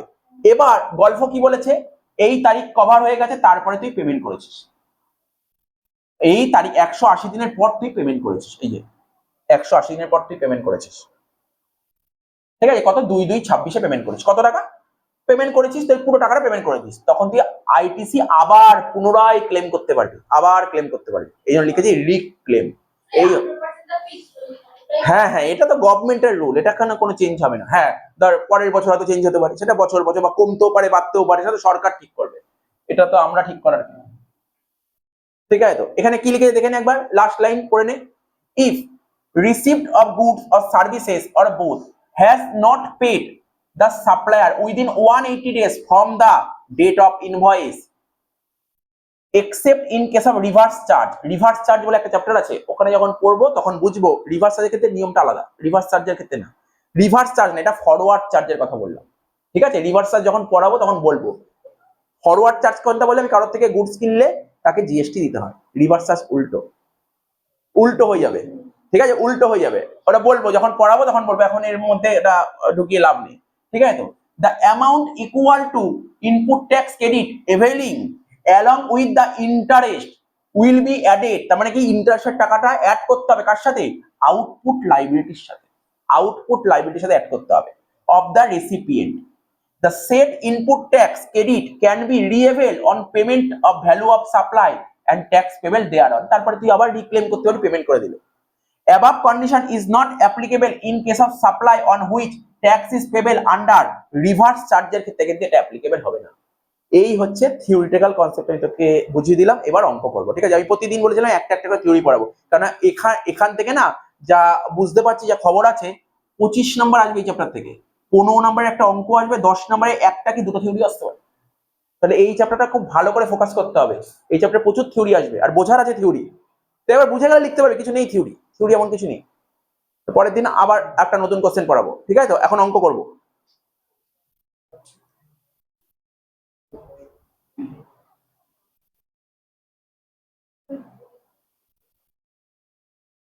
দেখ কি বলেছে, বলছে কি এটা ইউনিভার্সিটি স্ট্যান্ডার্ড কোশ্চেন, এটা বোম্বে ইউনিভার্সিটির অঙ্ক, প্রথম দুটো অঙ্ক। দেখ কি বলছে, মিস এস রেজিস্টার্ড ইন, আচ্ছা যখনই তুই ইনপুট ট্যাক্স এইটার অঙ্ক পাবি না, কোনো অঙ্কে আনরেজিস্টার্ড লেখা পাবি না, কোনো অঙ্ক পাবি না, কারণ তোকে বললাম তো কেন পাবি না, কারণটা বললাম তো। আনরেজিস্টার্ড থাকলে তুই থোড়াই আইটিসি বাদ দিতে পারবি, তা ওর তোকে তো আইটিসি বাদ দেওয়ারই অঙ্কই দেবে, তো থোড়াই ওইটা দেবে, আনরেজিস্টার্ড, রেজিস্টার্ডই লেখা থাকবে, ঠিক আছে? তো বলছে S registered in state of West Bengal, ঠিক আছে? তো মানে এস হচ্ছে একজন রেজিস্টার্ড ডিলার ওয়েস্ট বেঙ্গলে, provide the following details for the month of জানুয়ারি, ঠিক আছে? তো calculate net tax liability for the month of জানুয়ারি, ঠিক আছে? এটা কি বলেছে, তোকে জানুয়ারি মাসেরই অঙ্ক করতে বলেছে, ঠিক আছে? এখানে কিন্তু এই জিএসটির অঙ্ক না বছর বছরের হয় না, কারণ রিটার্ন প্রতি মাসে জমা করতে হয়, রিটার্ন প্রতি মাসে, তাই জন্য তোকে মান্থের অঙ্ক দেবে, ঠিক আছে? রিটার্ন প্রতি মাসে জমা করতে হয়, জানিস তো? একটা হয় হচ্ছে তোর রেগুলার স্কিম, একটা হয় রেগুলার, আগের দিন বলেছিলাম, আরেকটা বলেছিলাম কি কম্পোজিশন স্কিম। কম্পোজিশন স্কিম থেকে অঙ্ক তো দেবেই না পরীক্ষায়, 10 নম্বরের থিওরি আসবে এখান থেকে, 10 নম্বরের থিওরি, থিওরি ওই এরকম বোঝার থিওরি, আর কিছু না, বোঝার থিওরি। তো দেখ রেগুলার স্কিমে কি হয়, রেগুলার স্কিমে প্রতি মাসে রিটার্ন জমা করতে হয়, প্রতি মাসে, প্রতি মাসে রিটার্ন জমা, আগের দিন বলেছিলাম রিটার্ন জমা করার ডেট কত মনে আছে, বলেছিলাম? হ্যাঁ বল, নেক্সট মান্থের 20, নেক্সট মান্থ মনে রাখতে হবে এগুলো, নেক্সট মান্থের 20 তারিখ, ঠিক আছে? রিটার্ন জমা করতে হয়। আর কম্পোজিশন স্কিমের রিটার্ন কবার জমা করতে হয়, প্রতিটা কোয়ার্টারে একটা করে রিটার্ন জমা করতে হয়, প্রতিটা কোয়ার্টারে একটা করে রিটার্ন। তার মানে এখানে রেগুলার স্কিমে কি হয় বলতো, বা নর্মাল স্কিমে টোটাল 12 + 1 13টা রিটার্ন জমা করতে হয়, আর এখানে 4 + 1 মানে 5টা, ঠিক আছে? এক মানে ওভারঅল একটা, ঠিক আছে? ওভারঅল একটা, তাহলে এটা বলে দিলাম।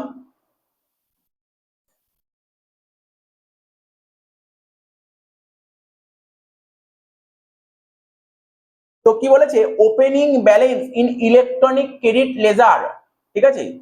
As on percentage as on IGST, CGST, SGST, লাইনের মানে বলেছিস, এই লাইনের মানে বুঝতে পেরেছিস?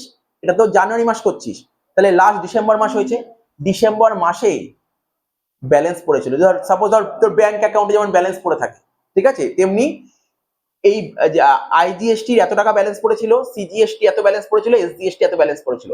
কি ব্যালেন্স এটা, ইন আইটিসি, আইটিসি মনে রাখবি, আইটিসি ইনপুট ট্যাক্স ক্রেডিটের ব্যালেন্স পড়েছিল, অর্থাৎ লাস্ট মান্থে ডিসেম্বর মাসে ইনপুট ট্যাক্স ক্রেডিট মানে আইজিএসটির ইনপুট ট্যাক্স এখনো এত বেঁচে ছিল ওই মাসে, ইউজ করতে পারিনি, তাহলে এই মাসে ইউজ করবো, ক্যারি ফরওয়ার্ড হয়েছে। আচ্ছা আশা করি বুঝতে পারলি। এই মাসে কি কি ঘটনা ঘটেছে দেখ, সোল্ড গুডস কে, মিস এস গুডস বেচেছে, কাকে, রামকে বেচেছে, রাম কলকাতায়, তাহলে এখানে কি কি বসবে, সিজিএসটি, এসজিএসটি, একটা অঙ্ক তো পুরো ধরে ধরে বোঝাবো, বুঝিস তো?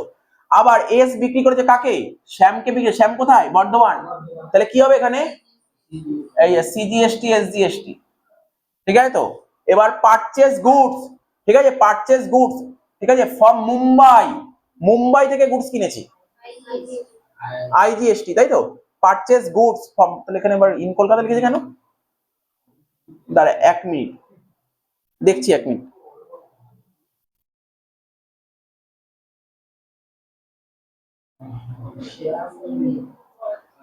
ওটা মুম্বাই হবে, কলকাতাটা হবে না,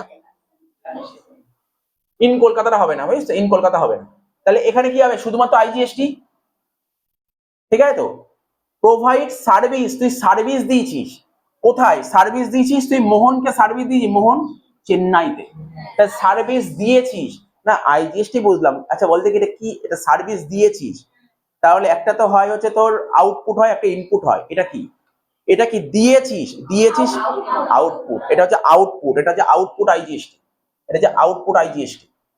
এই তো অঙ্ক শেষ, এই তো অঙ্ক, আর কিছু নেই, এই অঙ্ক 15 নম্বর, কিচ্ছু নেই ব্যাপারে, সিম্পল জিনিস। অঙ্ক অনেক, আমি কি বলছি, এই সেমে ট্যাক্সের অঙ্ক হেভি সোজা, মেন থিওরি, অঙ্কে কিছু নেই। অঙ্কে যে 35 মার্কস বা 40 মার্কস থাকবে, কেউ যদি একটু মন দেয় 40-তে 40 পেয়ে যাবে, অঙ্ক কিচ্ছু নেই, অঙ্ক এত সোজা, অঙ্ক এত সোজা, মানে যতগুলো সেমিস্টারে ট্যাক্সের অঙ্ক ছিল সবচেয়ে সোজা ট্যাক্স এই সেমিস্টারে, সবচেয়ে সোজা ট্যাক্স এই সেমিস্টারে, ঠিক আছে তো। বলছে কি এভেল সার্ভিস, তুই সার্ভিস নিয়েছিস, হাওড়া থেকে সার্ভিস নিয়েছিস, তাহলে এখানে সিজিএসটি এসজিএসটি হবে, ঠিক আছে তো, সিজিএসটি এসজিএসটি হবে, কিন্তু এটা হচ্ছে ইনপুট।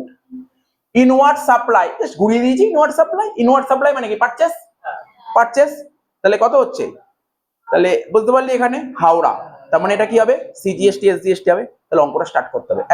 একটা ফ্রেশ পেজ নিবি, একটা 1 পেজের অঙ্ক, পুরো গোটা 1 পেজের অঙ্ক হবে, নিয়ে ওখান থেকে কর, আরম্ভ কর, অসুবিধা নেই, 1 পেজের অঙ্ক।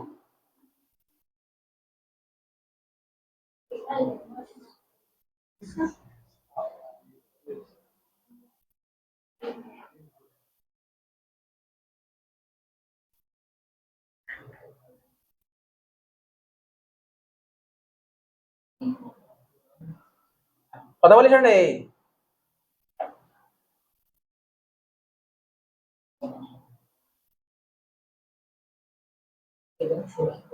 হ্যাঁ, ছক কেটে করতে হবে তোকে। এখানে লিখ তাহলে পার্টিকুলার, ছক যখনই কাটা হয়ে গেল তুই পার্টিকুলার লিখে দে এখানে। তারপর কি বলেছে, প্রথমে লিখবো আইজিএসটি, কারণ আমরা আগের দিন যে অঙ্ক করাছিলাম প্রথমে আইজিএসটি লেখা ছিল, তাই তো, মনে পড়ছে তো? হ্যাঁ, পুরো 1 পাতা আইজিএসটি, তারপর লিখবো সিজিএসটি, তারপর লিখবো এসজিএসটি। আচ্ছা, আগের দিন একটা কথা বলেছিলাম, তোদের মনে আছে কিনা বল দেখি, সিজিএসটি সিজিএসটি কি এসজিএসটির সঙ্গে অ্যাডজাস্ট করতে পারে? এখানে লিখছি দেখ, সি কি এস এর সাথে অ্যাডজাস্ট করতে পারে? এই দেখ, জীবনে কোনদিন ভুলবি না, দেখ একটা ট্রিক্স বলে দিচ্ছি, সি মানে মোদি, ঠিক আছে, এস মানে মমতা। এবার দেখ, এবার দেখ, মোদির সাথে মমতা কখনো অ্যাডজাস্ট করে? কোনোদিন অ্যাডজাস্ট করবে না, কোনোদিন অ্যাডজাস্ট করবে না। ও ওকে গালাগালি দেবে, ও ওকে গালাগালি দেবে, তাই তো। তার মানে কি বুঝতে পারলি, সেন্ট্রাল আর স্টেট কখনো অ্যাডজাস্ট করতে পারবে না, ঠিক আছে। তাহলে এটা ভুলবি না কখনো, সেন্ট্রাল, সেন্ট্রালের সঙ্গে স্টেটের কখনো অ্যাডজাস্টমেন্ট হবে না, কোনোদিন অ্যাডজাস্টমেন্ট হবে না, ভুলবি না। সেন্ট্রালের সঙ্গে স্টেটের কিন্তু কখনো অ্যাডজাস্টমেন্ট হবে না।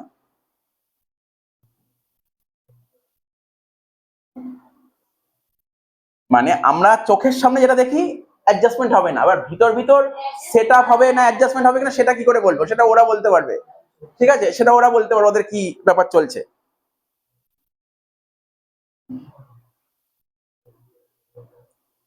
লেখ, এই হয়ে গেল। এবার প্রথমে কি করবো দেখ, প্রথমে না, এই দেখ তুই তো তোরা বুঝতে পারছিস, গুডস গুডস বিক্রি করছি, গুডস বিক্রি করলে কি করবো, জিএসটি নেব, তাহলে এটাকে কি জিএসটি বলে, ইনপুট না আউটপুট? আউটপুট। তাহলে লেখ, প্রথমে লেখ আউটপুট, প্রথমে লেখ আউটপুট, প্রথমে লেখ আউটপুট, লেখ output tax liability.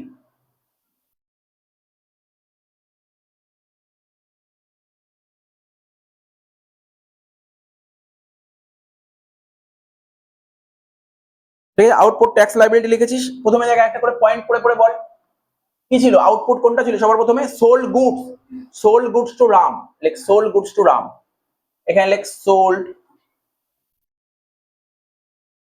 Goods to Ram, sold goods to Ram. তো বল রামকে কত টাকার গুডস বিক্রি করেছি, 8 লাখ টাকা, কত পার্সেন্ট, 18%, তাহলে কর না, 8 লাখের 18% কত, 1,44,000, বা 9%ও করতে পারি, একই তো ব্যাপার। তুই 1,44,000 করলে 2 দিয়ে ভাগ করবি, বুঝতে পারছিস এখনো।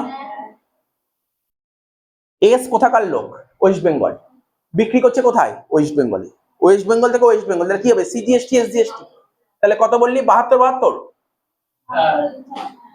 তাহলে এখানে 72, এখানে 72, বল এটা কি ক্লিয়ার হয়ে যায়, তাহলে পরেরটা এগোবো, এটা তো কোনো ব্যাপার না, কোশ্চেন পড়ে বুঝে নে। দেখ নেক্সট কি বলেছে, নেক্সট কি বলেছে, এটা হলো, তারা বলছে সোল্ড গুডস, এখানে কি লিখেছে, sold goods to Shyam, like sold goods to শ্যাম,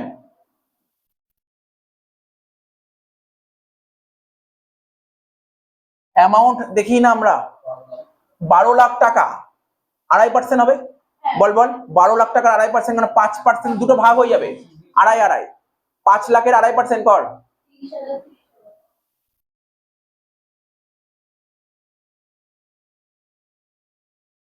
30,000, 30,000। তার মানে এটা হলো, এটা এখন হবে না purchase. Provide service, service provide করেছি মোহনকে, তাহলে এটা হবে। তাহলে কি লিখবো? প্রোভাইড সার্ভিস টু মোহন, লেখ প্রোভাইড সার্ভিস টু মোহন।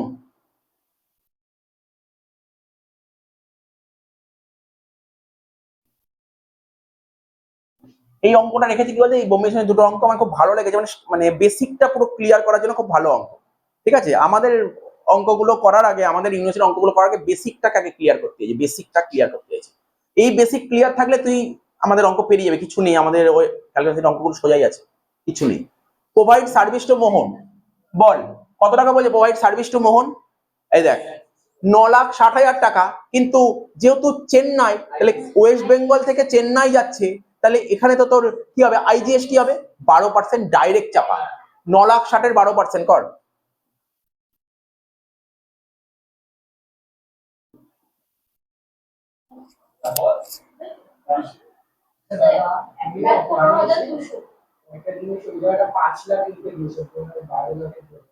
ও, এটা 12 লাখ হবে, তাই তো? সেটা এটা ভুলে গেছি তাহলে।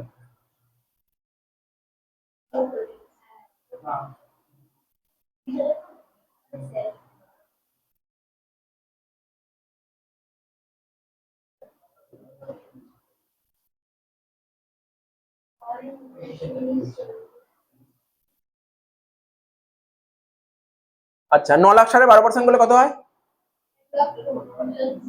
1,15,200।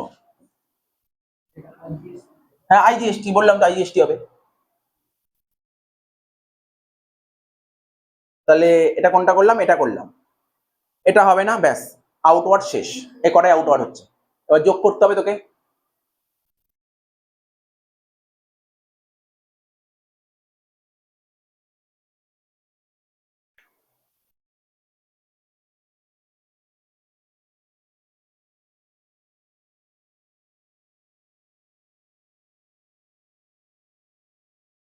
কত হচ্ছে? এটা তো 1,15,200 হবে।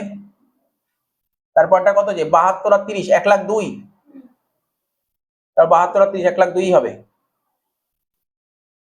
এবার কি করব? ইনপুট ট্যাক্স ক্রেডিট, লেখ এখানে, লেখ হেডিং দে ইনপুট ট্যাক্স ক্রেডিট। তার মানে আমি যদি গুডস কিনি বা সার্ভিস নিই, তাহলে তো আমাকে ট্যাক্স দিতে হবে। এটাকে কি বলে? Input tax credit. এটাকে ইনপুট ট্যাক্স ক্রেডিট বলে। কি বলেছে দেখ, একটা করে দেখ।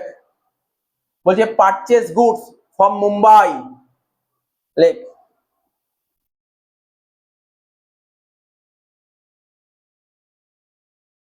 Purchase goods from Mumbai.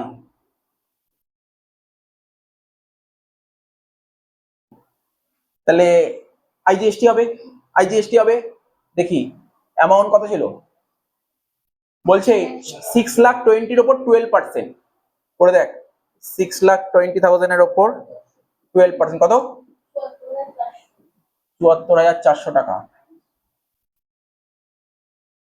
Next কি বলেছে দেখ, এটা হয়ে গেল। এবার যে সার্ভিস নিয়েছিস, তাহলে এভেল সার্ভিস ফ্রম হাওড়া।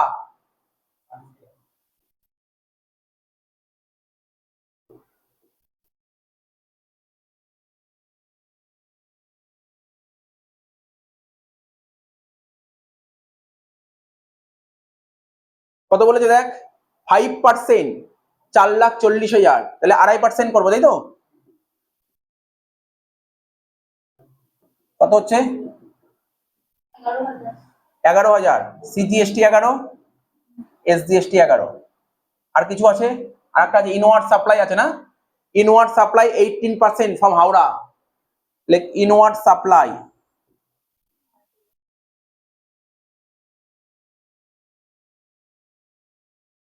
আঠেরো পার্সেন্ট বলেছে না? 3,00,000-এর ওপর 9% করে দেবো। 3,00,000-এর উপর 9%, 27,000।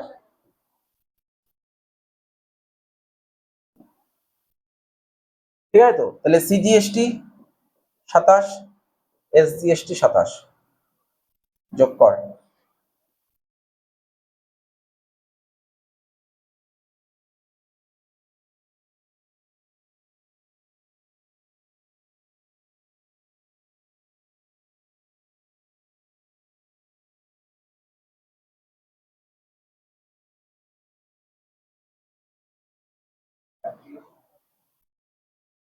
11 আর 27 কত? 38, আর এটা 38। তাহলে আউটপুট বেরিয়ে গেল, ইনপুট বেরিয়ে গেল, ঠিক আছে। এবার সেটেলমেন্ট করবো, শেষ। সেটেলমেন্ট করলে শেষ। ডাকটাকে আর একটু কন্টিনিউ করে নে।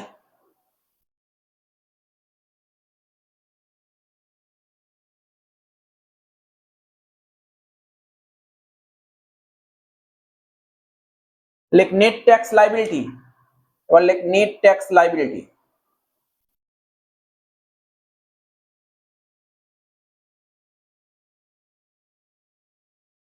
নেট ট্যাক্স লাইবিলিটি কি করে বের করতে হয় বল? এমনি জানিস তো তোরা, বল। এতগুলো তো অঙ্ক করালাম, মানে কনসেপ্ট শেখালাম তো। নেট ট্যাক্স কি করে বের করতে হয়? আরে গভর্নমেন্টকে কত টাকা ট্যাক্স দেবো? Output minus input. Output minus input করে দে। আউটপুট মাইনাস ইনপুট কর।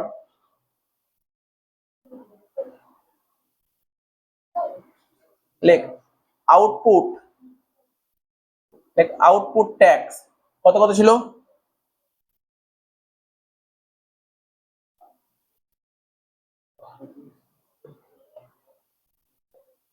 এক লাখ 15,200।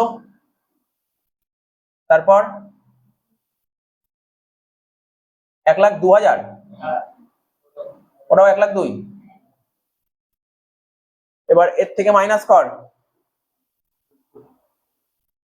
Input tax credit. এর থেকে মাইনাস কর ইনপুট ট্যাক্স ক্রেডিট। এইবার তো দেখ উপরেই করলাম ইনপুট ট্যাক্স ক্রেডিট 74,400। না না না করিস না, মাইনাস করিস না এখন। ও আচ্ছা, এটা বললি তাই তো? আচ্ছা আচ্ছা, সরি সরি, আমি বললাম মাইনাস করে বলছি। 38,000, 38,000। আচ্ছা, এবার এবার আমি এই কথাটা লিখছি, দেখ এটা লিখতে পারি কিনা। Opening, opening balance, opening balance, এটা বোঝ লিখলাম কেন, লিখতে পারি কিনা সেটাও দেখ, লিখতে পারি কিনা সেটাও বুঝতে হবে তোকে, তাই না? এখানে কি ছিল? আউটপুট থেকে ইনপুট বাদ দিচ্ছিলাম, ঠিকই ছিল, কিন্তু আগের বছরেও তো আইটিসি তে ব্যালেন্স ছিল, ইনপুট ট্যাক্স ওটা নেবো না? আগের বছরে যে ব্যালেন্স ছিল সেটাই হাত দেবো না? বুঝতে পারছিস তো কি বললাম? এটাই বলছে। Like opening balance of electronic credit ledger, যে কথাটা লেখা ছিল opening balance of electronic credit ledger, opening balance of electronic credit laser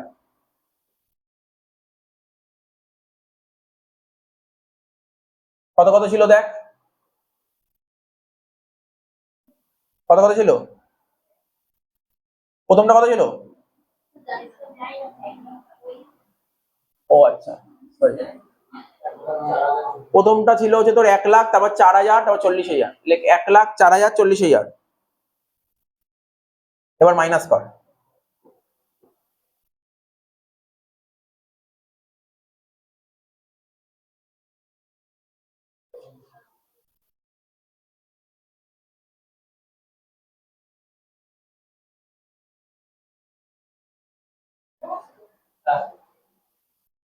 ball, minus করে দেখ কত কত পড়ছে।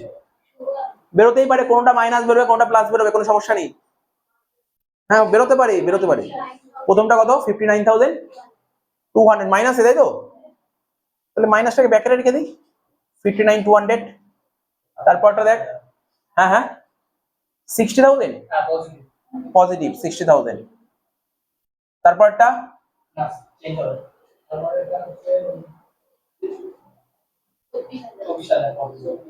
24,000 পজিটিভ, তাই তো? হ্যাঁ 24,000 পজিটিভ।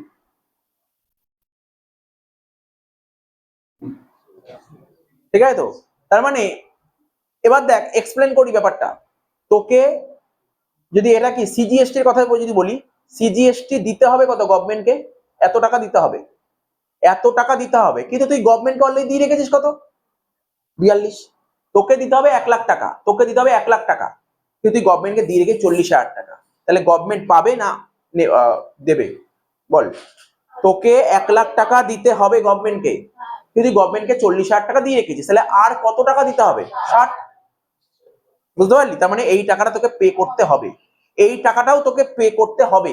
কিন্তু তোর যত টাকা আইজিএসটি, কি আইজিএসটি ক্যারি ফরওয়ার্ড হয়ে যাবে এটা, তাই তো? এই টাকাটা এখনো তোর হাতে বেঁচে আছে। বুঝতে পারলি? তোর গভর্নমেন্ট কত পাবে? আইজিএসটির এত টাকা পাবে, কিন্তু গভর্নমেন্টকে অনেক বেশি দিয়েছিস, এই টাকাটা অনেক বেশি দিয়ে দিয়েছিস, ঠিক আছে? তাহলে এত টাকা তোর আইজিএসটির এখনো ব্যালেন্স পড়ে আছে, ঠিক আছে? তো তাহলে এখানে কি লিখবি, এখানে কি লিখবি বলতো, ট্যাক্স পেবেল, ঠিক আছে? লেখ কত টাকা, লেখ যেটা বলছি, লেখ tax payable or excess credit available, লেখ ট্যাক্স পেবেল, এই কথাটা লেখ ট্যাক্স পেবেল, লেখ ট্যাক্স পেবেল স্ল্যাশ দিয়ে লেখ ট্যাক্স ক্রেডিট অ্যাভেলেবেল। ও আচ্ছা, এক্সেস বললাম না, এক্সেস,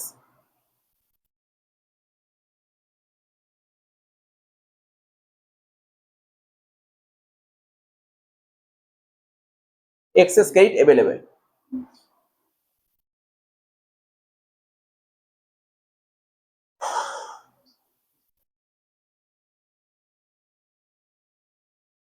এত অব্দি হলো, এত অব্দি হলো। এবার দেখ, যেটা আমরা আগের ক্লাসগুলোতে বলেছিলাম, তোর কাছে আমরা কি এবার তো কি করলাম, এইগুলো কি করলাম, নিজের নিজের মধ্যে অ্যাডজাস্টমেন্ট হলো, এটা তো নিজের নিজের মধ্যে অ্যাডজাস্টমেন্ট হলো। এবার ওদের, এবার ওদের মধ্যে অ্যাডজাস্টমেন্ট হবে না। আমি কি বলছিলাম, আইজিএসটি তে যদি কোনো ব্যালেন্স পড়ে থাকে, ও সবার প্রথম কার সঙ্গে অ্যাডজাস্ট করবে, সিজিএসটি, তাই তো? তাহলে আইজিএসটি তে কত পড়ে আছে দেখ, ও ওকে দিয়ে দেবে, তাহলে বাকি টাকা ওকে দেবে এসজিএসটি কে, তাহলে এটাই তোকে করতে হবে, তাই তো? লেখ এর পরের লাইনে লেখ, লেখ অ্যাডজাস্টমেন্ট অফ এক্সেস ক্রেডিট, এখানটায় লেখ, এটা আলাদা করে করতে হবে ওয়ার্কিং, এটার মধ্যে দাগটা কাটা হয়ে গেছে, এবার নিচে আরেকটা আরেকটা ওয়ার্কিং আলাদা করে করলে বেটার লাগবে। লেখ অ্যাডজাস্টমেন্ট, নামটা লেখ অ্যাডজাস্টমেন্ট, লেখ adjustment of excess credit available, adjustment of excess credit available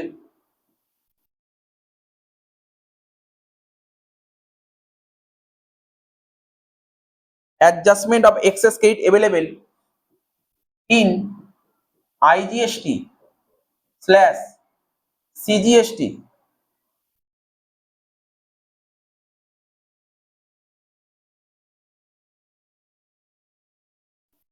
slash SGST।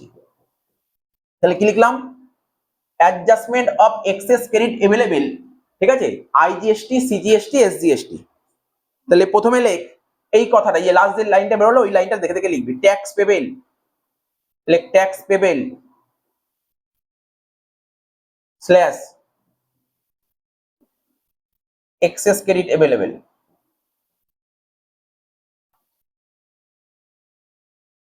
59,200 negative, 60,000 positive, 24,000 positive,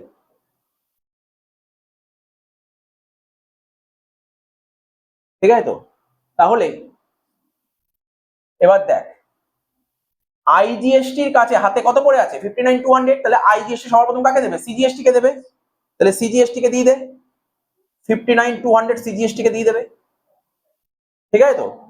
তাহলে কত লিখবো, এখানে মাইনাস দিয়ে দেবো, বল, মানে সিজিএসটির কাছে কত পাবে গভর্নমেন্ট, 60 পাবে, ও আইজিএসটি থেকে এত নিয়ে নিল, তাহলে আলটিমেটলি আলটিমেটলি এখানে কত হচ্ছে, 800 টাকা, এই 800 টাকা পেমেন্ট করতে হবে, সিজিএসটি পেমেন্ট করতে হবে 800 টাকা, আর এসজিএসটি পেমেন্ট করতে হবে কত, পুরো 24,000 টাকা পেমেন্ট করতে হবে। আর এখানে আমি 59,200 লিখলাম, বুঝতে পারলি কেন লিখতে হলো?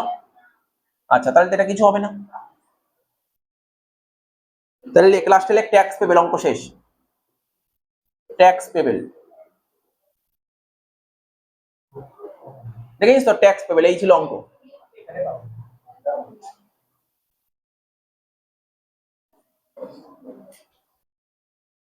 আচ্ছা, 3 নম্বর অঙ্কটা করবো, দেখ এই অঙ্কটা 2021 অনার্সে এসেছিল, ঠিক আছে? কি বলছে, mister R a GST registered dealer supply the following information for the month of December, ঠিক আছে তো? ইনপুট ট্যাক্স ক্রেডিট মানে ব্যালেন্স বলেছে, দেখ ভালো করে দেখ, প্রথমেই ব্যালেন্স বলে দিয়েছে, আগের অঙ্কটা যেমন ব্যালেন্স বলেছিল, এই অঙ্কটা ব্যালেন্স বলেছে, আইজিএসটি এর ব্যালেন্স কত, এত টাকা, 2 লাখ টাকা,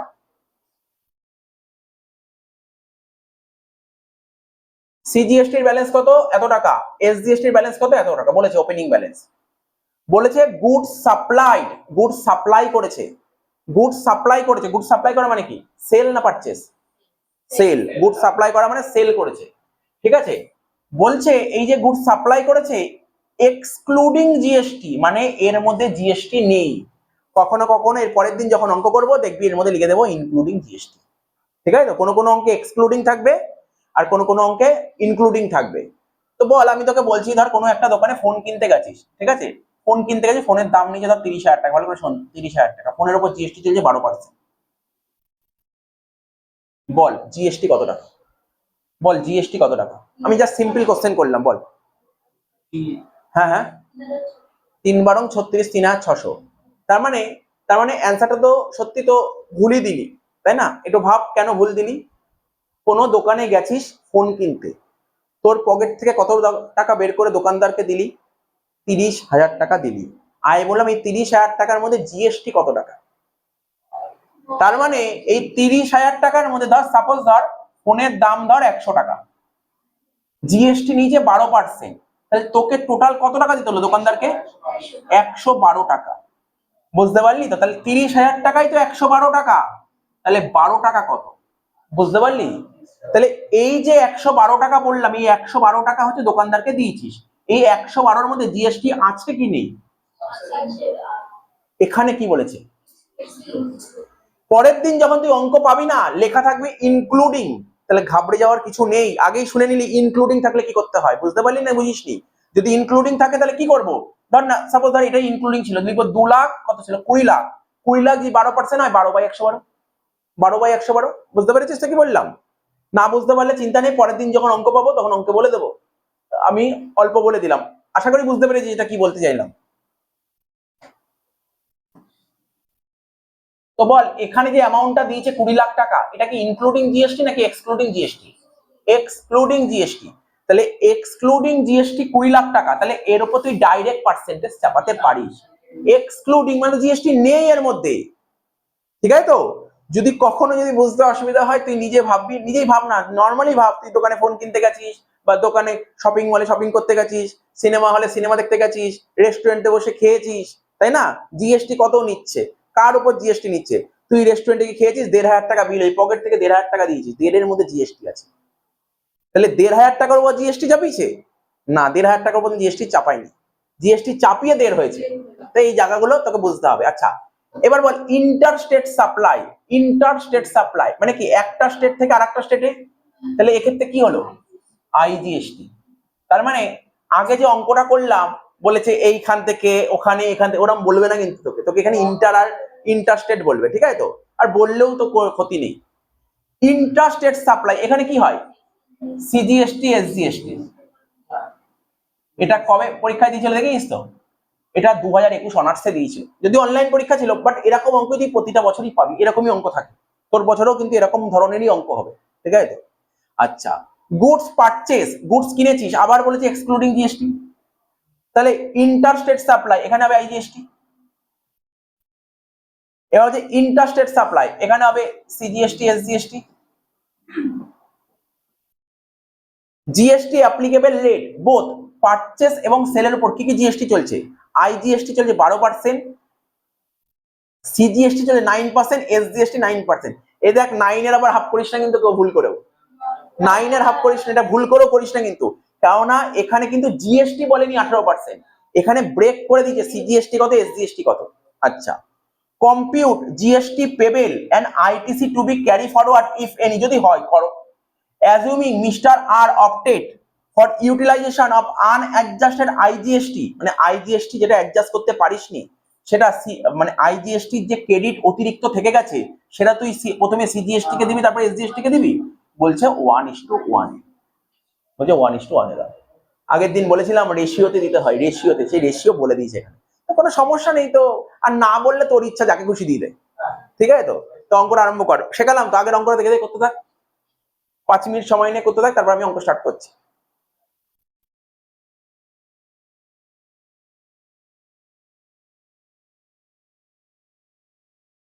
তাহলে দেখ অঙ্কটা করে, অঙ্কের নাম্বারটা দেখে নি একবার। 3 নম্বর না এটা?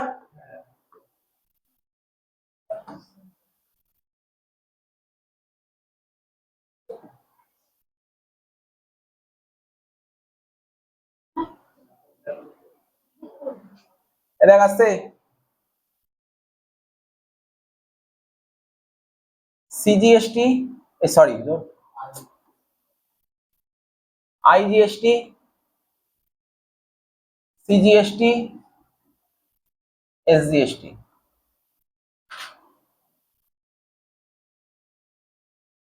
প্রথমে লেখ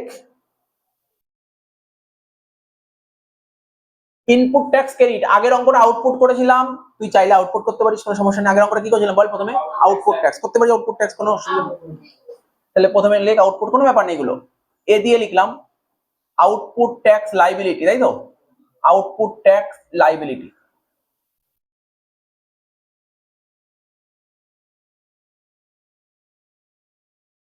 কি লেখা ছিল এখানে? এই দেখ, ইন্টার স্টেট সাপ্লাই। লেখ ইন্টার স্টেট সাপ্লাই।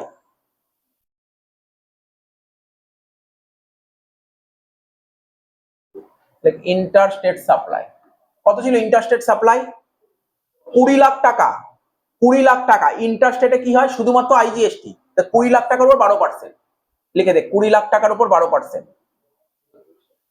2,40,000 টাকা। এই যে আইজিএসটির ঘরে 2,40,000 লিখে দিলাম। নেক্সট এবার লিখবো ইন্ট্রা স্টেট সাপ্লাই, তাই তো? এই যে ইন্ট্রা স্টেট সাপ্লাই, লেখ ইন্ট্রা স্টেট সাপ্লাই।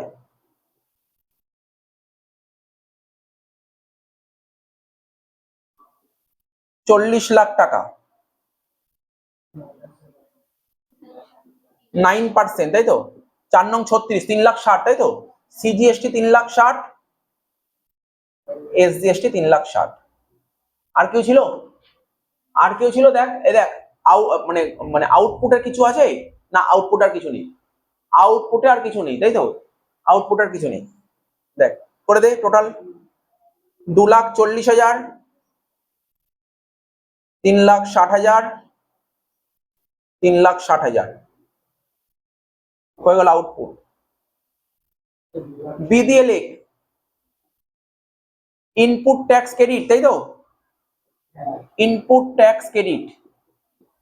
আগে যে অঙ্কটা করেছিলাম জানিস তো, একটু খেটেছিলাম, এই অঙ্ক আর খাটবো না। আগের অঙ্কটা কি করেছিলাম? ইনপুট ট্যাক্স ক্রেডিট গুলো করেছিলাম, আর ওপেনিং ব্যালেন্স পরে আলাদা করে করলাম না? তা আমি কেন খাটবে, একবারই বসিয়ে দে, এর মধ্যে ওপেনিং বসিয়ে দে। বুঝিস কি বললাম? বেটার হয়ে যাবে, এটাই করে দে। প্রথমে লেখ ওপেনিং ব্যালেন্স, প্রথমে লেখ ওপেনিং ব্যালেন্স, ওটা বেটার হবে। প্রথমে লেখ ওপেনিং ব্যালেন্স। কত হচ্ছে বল ওপেনিং ব্যালেন্স? উপরে ছিল না?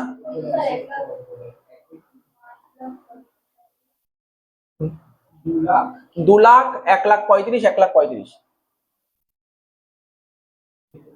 লেখ 2,00,000, 1,35,000, 1,35,000।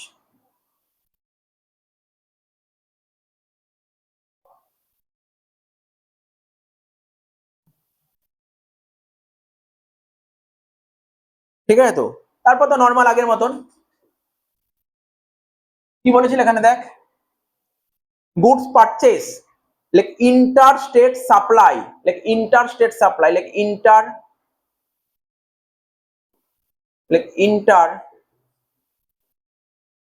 State,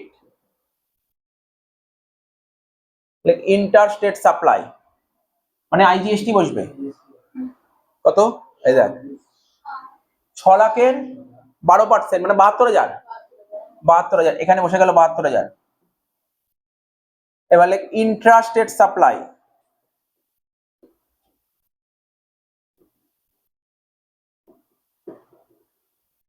like interstate supply, like interstate supply কত আছে?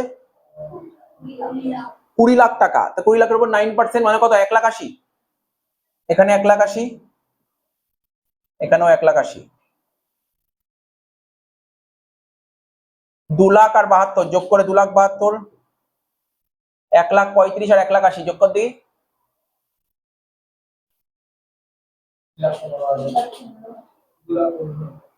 কত? 3,15,000, 3,15,000।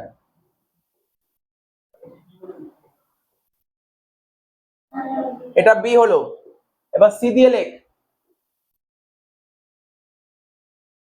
কি লেখা ছিল বল আগের অঙ্কে সি দিয়ে?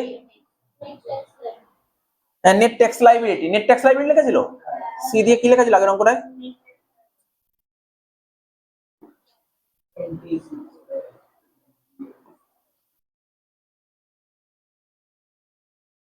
নেট ট্যাক্স লাইবিলিটি, ঠিক, নেট ট্যাক্স লাইবিলিটি লেখ, নেট ট্যাক্স লাইবিলিটি লেখ, নেট ট্যাক্স লাইবিলিটি।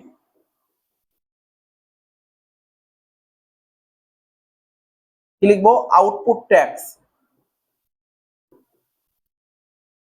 কত বের করেছিলাম বল আউটপুট ট্যাক্স, দেখে নে। 2,40,000, 3,60,000, 3,60,000, 2,40,000, 3,60,000, 3,60,000। এর থেকে মাইনাস করব কি লেখ? আইটিসি মানে ইনপুট ট্যাক্স ক্রেডিট।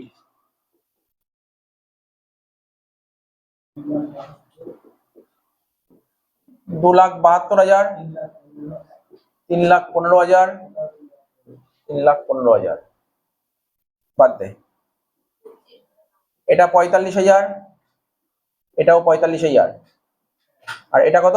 মাইনাস, হ্যাঁ, 32,000। তাহলে এখানে কি লিখবো? टैक्स पेबल और excess credit available. Like tax payable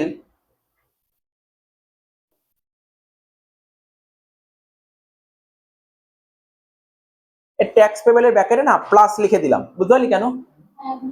যেটা প্লাসে বেরোলো ওরা বুঝিয়ে যাবে, ট্যাক্স পেবল ওরা বুঝিয়ে যাবে, বুঝিস তো। তারপর লিখবি এক্সেস ক্রেডিট अवेलेबल ব্যাকেটে লিখে রাখ মাইনাস।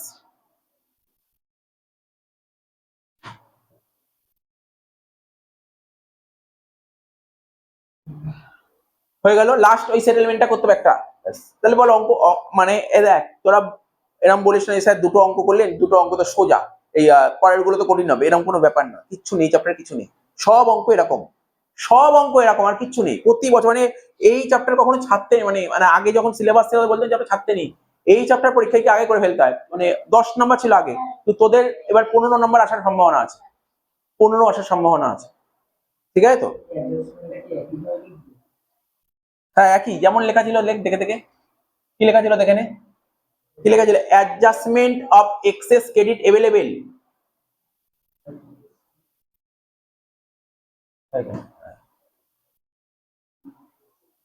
লেখ অ্যাডজাস্টমেন্ট অফ, লেখ adjustment of excess credit available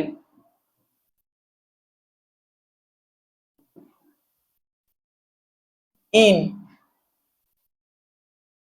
adjustment of excess credit available in IGST, CGST, IGST, CGST and SGST। তাহলে প্রথমে ঘর কি ছিল? IGST, CGST আর SGST। কি লিখেছিলাম প্রথমে? ওইটা দেখে দেখে টোক, tax payable slash excess credit available minus 32,000, 45,000 আর 45,000। কি বলেছিল? এই যে আইজিএসটি তে অতিরিক্ত টাকা পড়ে আছে, যে এক্সট্রা টাকা পড়ে আছে, ও কাকে দেবে? ও সেন্ট্রাল আর স্টেটকে দেবে। এবার এখানে বলেছে রেশিওতে দিতে, তাহলে 1:1 বলে দিয়েছে, তো 1:1 বললে মানে কত? হাফ হাফ দিয়ে দে, তাহলে কত হবে? 16, এখানে -16, এখানে -16, এবার এখানে +32, সব বলছি, সব বলছি, ওয়েট ওয়েট, এটা নীল হয়ে গেল। 45 থেকে 16 বাদ দিলে কত? 29, দেখতো এটাও 29। এখানে লিখবো অ্যাডজাস্টেড, কার সাথে অ্যাডজাস্ট করলি তুই? লিখে দে adjusted with CGST and SGST. এটাকে লিখবো কি? Tax payable. এত টাকা ট্যাক্স পে করতে হবে, কাকে পেমেন্ট করবো? ট্যাক্স গভর্নমেন্টকে। 29 অ্যান্সার।